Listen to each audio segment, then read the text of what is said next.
selling pastries for preschoolers, and some of the board members here in the room have attended some of these, but these are basically meeting at providers that are in tuition assistance for us, but talking with parents about the program and how it's benefiting their children, their kids, what we can do better, quite frankly. And so we have already held 3 of those, and we'll be holding 2 more of those in March at Corbin and at Wesley.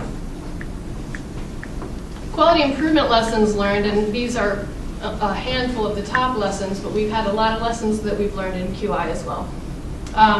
Getting to quality is not a linear process. I mean, it sounds like it should be because you go from unrated to 1, 2, 3, 4, 5. But in reality, we've had providers that are unrated or 1-star go all the way to a 5-star, depending on what their needs were and the barriers that we were able to help them overcome.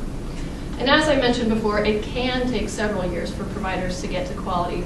The thing that's most important is that lead teacher is absolutely critical. And if they lose their lead teacher, it can set them back to square one again, which is why the teacher pipeline is so incredibly important.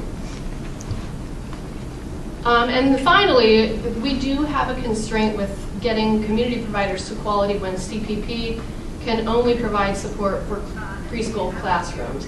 And yet, if a community provider is providing infant and toddler care, the whole center needs to get to quality, not just those preschool classrooms. So that's been a challenge of ours to overcome. Next steps in quality improvement, we're going to start distributing classroom starter libraries as a way to encourage additional providers to come into our QI program. We'll also institute a referral incentive program because word of mouth by other providers is really the best way for other providers to come to us. And then we're, 4C is offering something called Step Up Express, which basically works with a cohort of providers to help them get to quality faster, and we're going to support those efforts. With wages, lessons learned, and I have to say this area was the area where we've learned the most and will continue to learn the most. Because getting people to $15 an hour is one thing, but how you go about doing that without having unintended consequences, with providers that are serving multiple ages, that can be a real challenge. And clearly, impacting wage goes well beyond the scope of CPP alone. We have different providers needing different supports, not just wage, but benefits, flexible schedule, paid time off, etc. And there was, quite frankly, unclear expectations from the campaign and in the master agreement around wages and how to implement that. So next steps, we, as I said, have already launched a wage pilot with our tuition assistance providers. And we are now exploring options to how we can support unrated 1- and 2-star providers. We will clearly evaluate impact of both pilots have on providers' ability to attract and retain staff. We are participating on a statewide compensation advisory group to influence state policy. And we continue to promote participation of our providers in Power Ohio, which is actually a program at the state that supports unrated centers' teacher wage, and our workforce development grants that are just recently launched, and I think the first applications are due March 1st, so tomorrow. Yes, they are. So very exciting. There's a lot of positive momentum around wage, but I will not lie, this is a challenging area, and we are all figuring it out together. With regard to understanding and increasing the knowledge of CPP, clearly any new program requires intensive communications strategies, particularly with providers, parents, and then of course the community at large. We obviously have seen that there is a difference between awareness and outreach, which ultimately leads to enrollment. And then finally, I will say that there are many misconceptions about what CPP is and what we are not. For example, many times people attribute CPP to the state requirement around providers getting to quality, when in fact that is actually the state's requirement. We are, quite frankly, a wonderful resource to help support them to get to quality, but that's actually a state requirement.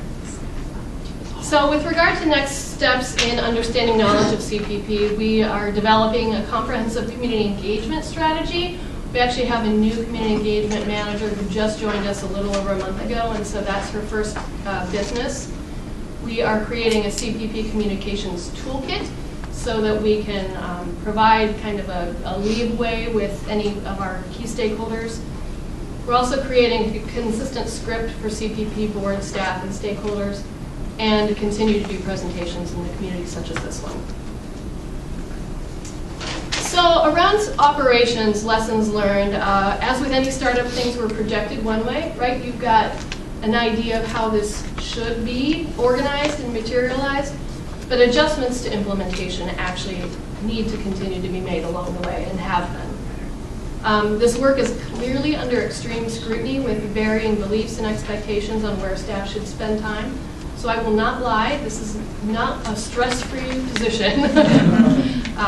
And there's really, it's really important, I think, to understand that there's no universal or perfect measure to demonstrate child-level outcome growth. What we are tracking, we have an evaluator with Ohio State University's Crane Center for Early Childhood Education. They have a number of measures in place that are both process and outcome measures.